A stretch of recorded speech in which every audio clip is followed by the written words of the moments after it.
জয় মা লক্ষ্মী। তো আজকে হচ্ছে বৃহস্পতিবার, আর আমি হচ্ছে সকাল সকাল উঠে তো সব কাজকর্ম সেরে কিন্তু তারপরে আমি সব ঠাকুর ঘরে সব কিছু ধুয়ে নিয়ে পরিষ্কার করে ফুল তুলে বাসন ধুয়ে তারপরে কিন্তু আমি স্নান করে পুজো দিয়ে নিলাম।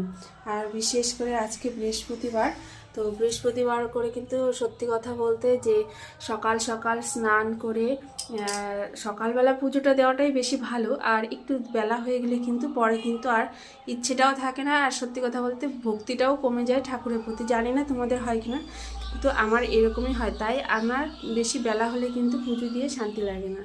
তো আমি সকাল সকালই কিন্তু আমি মা লক্ষ্মীকে পুজো দিয়ে দিয়েছি।